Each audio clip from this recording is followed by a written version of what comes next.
जब आप किसी चीज़ को किसी गलत प्लेटफॉर्म पे ले जाकर उसकी कदर कीमत पता करेंगे या उसकी कदर कीमत लगवाएंगे तो यकीनन आप मायूस होंगे। और दूसरी बात ये कि एक माइक से आप लोग मेरे चैनल को सब्सक्राइब नहीं कर रहे थे। मैंने सोचा शायद वॉइस मेरी पूरी तरह आपको नहीं आती या अच्छी नहीं लगती, तो इसलिए मैंने दो दो माइक लगाए हैं। अब तो आपको मेरे चैनल को सब्सक्राइब कर लेना चाहिए। तो खैर आते हैं टॉपिक की तरफ। एक शख्स ने 3 पत्थर बड़े संभाल के रखे होते हैं। अब उसका बेटा कहता है, अब्बा जान, आपने ये 3 पत्थर मैं जब से देख रहा हूँ, कोई 15-20 साल से आपने इनको संभाल के ही रखा है। इन पत्थरों में ऐसी क्या खासियत है? बाप कहता है, बेटा ये इंतहाई कीमती पत्थर हैं, आप सोच भी नहीं सकते हो। अब जब बेटे के दिमाग में ये बात जाती है कि ये बड़े कीमती पत्थर हैं, वो कहता है कि क्यों ना इनमें से एक पत्थर को निकाल कर मैं बेच कर अपने लिए अपनी कुछ ज़रूरत की चीज़ें ले लेता हूँ। अब एक पत्थर वो वहाँ से बगैर बाप की इजाज़त के उठाता है और ले जाकर एक चोर बाज़ार में बेच देता है।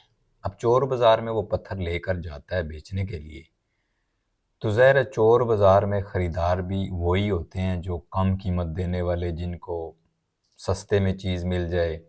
उनको भी पता होता है यहाँ पे चोरी वाला माल है, तो वो कहते हैं ना कि 100 की चीज़ रुपए में। अब वहाँ पे वो पत्थर उसका बामुश्किल 200 रुपये का सेल होता है। अब वो वापस घर आ जाता है और आके अपने बाप से कहता है कि मैंने आपकी इजाज़त के बगैर ये पत्थर यहाँ से निकाला था, मुझे कुछ चीज़ लेनी थी, तो मैं उस पत्थर को बेचने के लिए बाज़ार गया, तो पूरा दिन मैं वहाँ खड़ा रहा, लेकिन बामुश्किल 200 रुपये का सेल हुआ है और आप कह रहे हैं इंतहाई कीमती पत्थर हैं। तो बाप कहता है कि बेटा किस जगह तुमने सेल की है? वो कहता है कि मैंने फ़लाँ बाज़ार में की है। बाप कहता है कि वो तो चोर बाज़ारी है, जिस शख्स के पास सेल की है ये लो 500 रुपये, जाओ उसको 500 रुपया दो और वो पत्थर वापस ले आओ। अब वो चला जाता है 500 रुपया लेकर और जाके उस शख्स जिसके आगे सेल किया होता है उससे कहता है कि जी वो पत्थर हमें वापस चाहिए। आप बेशक 200 का मैंने सेल किया था, आप आधे से भी ज़्यादा 500 रुपया ले लें, मुझे वापस कर दें। अब वो शख्स जो था उसको भी इतनी कोई ख़ास पहचान नहीं थी पत्थरों की, वो 500 रुपया लेके वापस कर देता है। कहता है जी वैसे भी चोर बाज़ारी में मुझे ज़्यादा से ज़्यादा 200 का 300 या 400 मिल जाता है, यहाँ से 500 आ रहे हैं, तो बेहतर है वापस कर दूँ, कोई इशू ना बने।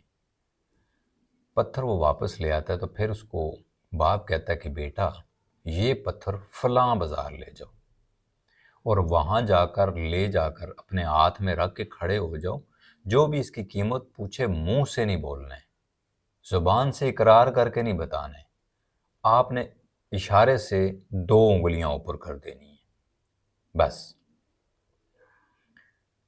अब वो ले जाके वहाँ खड़ा हो जाता है और काफ़ी देर खड़ा रहता है, कोई आता ही नहीं उसके पास क्योंकि वो मुंह से खामोश होता है। इतने में एक शख्स वहाँ पे घूमता फिरता आ जाता है। वो आकर उसके हाथ से वो पत्थर लेता है, उसकी जांच पड़ताल करता है, करने के बाद पूछता है कि ये कितने का बेच रहे हो? तो वो उंगलियों के इशारे से 2 उंगलियां ऊपर करता है। अब वो शख्स ये समझता है कि ये शायद गूंगा है, इस वजह से ये इशारे से बता रहा है। वो जेब में से 2000 रुपया निकालता है और उसको दे देता है। अब वो बड़ा खुश होता है कि भाई मैंने तो 200 का बेचा था, अब्बू की इस टेक्निक ने मेरा वही पत्थर 2000 का सेल कर दिया। अब वापस आके अपने बाप से कहता है कि ये पत्थर जो आपने दिया था वो 2000 का सेल हो गया, ये तो बड़ी खुशी की बात है। अब बाप कहता है कि अभी भी वो सही कीमत में सेल नहीं हुआ, ये दूसरा पत्थर जो मेरे पास पड़ा इसको ले जाओ, लेकिन फलां बाज़ार में जाओ, उस बाज़ार में नहीं जाना, और बदस्तूर उसी तरह तुम खड़े हो जाना है, जो कोई आके पूछे बोलना नहीं है, हाथ की उंगलियों से 2 उंगलियां खड़ी करके इशारा करके बता देना है।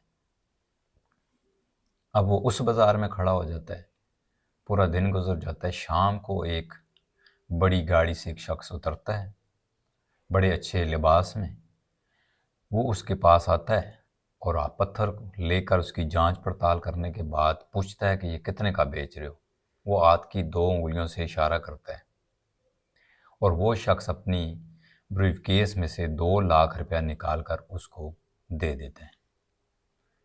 अब वो बहुत ज़्यादा खुश हो जाता है और कहता है कि वाह, जो पत्थर मैंने 200 का बेचा था, दूसरी जगह 2000 का बेचा था, उसी नमा का वही कंडीशन, वही पत्थर इस बाजार में 2 लाख रुपए का सेल हो गया।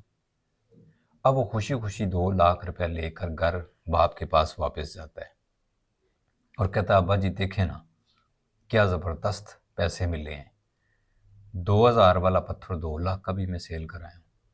बाप कहता है, बेटा अभी भी ये पत्थर जो तूने सेल किए ये एक्यूरेट कीमत में सेल नहीं हुआ। अब तुम ऐसा करो कि फ़लाँ शहर चले जाओ, वहाँ एक म्यूज़ियम है, म्यूज़ियम के बाहर खड़े हो जाना और वहाँ आते जाते लोगों में से जो शख्स तुमसे इस पत्थर के बारे में पूछेगा, हाथ की 2 उंगलियां खड़ी कर देना, ज़ुबान से कुछ नहीं बोलना। अब वो तीसरा पत्थर भी लेकर वो उस म्यूज़ियम के दरवाजे पे जाके खड़ा हो जाता है। लोग आते हैं जाते हैं, कुछ पत्थर को एक नज़र देखता है, कोई नहीं देखता। करते करते शाम को एक बहुत बड़ी गाड़ी आती है जिसके आगे पीछे भी बहुत सी गाड़ियाँ होती हैं। वो आकर उसके हाथ में रखे पत्थर को देखता है और बड़ी जल्दबाजी से उसके हाथ से पत्थर लेता है। बड़ी जल्दी उसको वो ग्लास जो होता है जांच पड़ताल करने वाला, मैन्युफैक्चर ग्लास उसे गालबन कहते हैं, उससे उस पत्थर की जांच पड़ताल करता है। साथ उसके 2 माहिर लोग होते हैं, उनको इशारा करता है, उनसे कहता है इसको चेक करो। चेक करने के बाद सही तसल्ली हो जाती है तो मुझसे पूछते हैं ये कितने का बेचना है। तो वो हाथ की 2 उंगलियां खड़ी कर देता है। जब खड़ी करता है तो वो समझ जाता है कि ये शायद बोल नहीं सकता, तो वो अपने गाड़ी से में एक ब्रीफकेस भरा हुआ लाता है, लाकर उसे देता है और कहता है कि इसके अंदर 2 करोड़ रुपए हैं, काफ़ी होंगे। वो बाप ने कहा होता है तुमने बोलना कुछ नहीं है। अब वो खुशी खुशी वो ब्रीफकेस लेता है और घर आता है वापस और बाप से कहता है कि उसी कंडीशन का, उसी वैल्यू का, वही चीज़ सेम टू सेम तीसरा पत्थर में 2 करोड़ का सेल करके आ गया। बाप कहता है अब तुमने सही जगह पे सही चीज़ सेल की है। पत्थर तीनों एक ही क्वालिटी, एक ही कैटेगरी के थे। पहली जो जगह तुमने मुंतखब की थी 200 रुपये वाली, वो चोर बाजारी थी। वहाँ पे बेचने वाला भी चोर, ख़रीदने वाला भी चोर। इसलिए वहाँ पे चीज़ों की कीमत नहीं देखी जाती बल्कि कम से कम कीमत का मेयार तोला जाता है। दूसरी जगह जब तुम वो पत्थर सेल करने गए, वहाँ पे सिर्फ और सिर्फ चस्का लेने वाले लोग और वैसे ही अपने आप को अमीर दिखाने वाले लोग कि भाई मैं अमीर लगूं, वो लोग हैं जो आम सी चीज़ भी 2000 में ले लेते हैं। तीसरी जगह तुम वहाँ गए हो, वहाँ से जिस शख्स ने तुमसे पत्थर लिया, यकीनन उसने लेने से पहले उस पत्थर को बहुत अच्छी तरह जांच पड़ताल की होगी, काफ़ी टाइम लगा के उसने उसको चेक किया होगा और फिर तुमसे लिया होगा। वो कहता जी बिल्कुल इसी तरह हुआ। तो बाप ने कहा कि वो जो शख्स था वो इस पत्थर की हकीकत से वाकिफ़ था, वो इसकी वैल्यू से वाकिफ़ था। उसको ये पता था कि ये पत्थर कहाँ का है, किन पहाड़ों से निकला है, इसकी वक़्त वैल्यू क्या है, कौन से ये नग की नस्ल से है। तो इसलिए उसने तुम्हें 2 करोड़ दिए। क्यों? कि वो इसके म्यार, इसकी स्टेटस, इसकी वैल्यू से वाकिफ़ था। तो दोस्तों स्टोरी के पीछे मकसद ये है, सुनाने का मतलब ये है कि जब इंसान किसी ऐसी जगह, ऐसे प्लेटफॉर्म पे, ऐसी महफिल में, ऐसे लोगों से एक्सपेक्टेशन वो चाहे जो वो दे ही नहीं सकते, उनके बस में ही नहीं है, उनकी इतनी वैल्यू वक़्त है ही नहीं, तो वो चाहेगा तो नहीं हासिल कर पाएगा। जैसा कि पहला बाज़ार चोर बाज़ार था, 200 रुपया उसको मिला क्योंकि उस बाज़ार की वक़्त वैल्यू 200-400 ही है। दूसरा बाज़ार उससे थोड़ा बेहतर था, 2000-4000 वाला, तो वहाँ से उसको 2000 मिला। तीसरा जो स्टेज था, तीसरा जो पॉइंट था, वो ओरिजिनल ऑथेंटिक चीज़ परख कर, उसकी वैल्यू को जानकर जांच कर फिर रकम देने वाले लोग थे। तो तब उसको कीमत 2 करोड़ मिली। इंसान की ज़िंदगी और इंसान की ज़िंदगी के साथ जो जुड़े रिलेशन होते हैं, जो आपके साथ मुखलिस होंगे, वो आपको मुखलिसाना आपको वैल्यू देंगे, आपकी कदर करेंगे। वो आपके कपड़ों को, आपके रुपये पैसे को जज नहीं करेंगे, वो आपकी शख्सियत को जज करेंगे, वो आपके अखलाक़ात को देखेंगे, आपके किरदार को देखेंगे। कुछ लोग होंगे जो आपके ज़ाहिरी लिबास को देखकर मुतासर होने वाले होंगे, वो आपको लिबास की हद तक की आपको वैल्यू देंगे। और जो लोग आपकी शख्सियत, आपके किरदार से मुतासर होने वाले होंगे, वो आपके किरदार के मुताबिक आपको वैल्यू देंगे। अब आपने तय करना है कि आपने वैल्यू कौन सी लेनी है, चोर बाज़ार वाली, दरमियान वाली, या आला नस्ब वाली।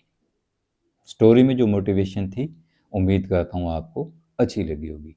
अपना बहुत सा ख्याल रखिएगा और चैनल को सब्सक्राइब ज़रूर करें, क्योंकि आज 2 माइक लगाए हैं।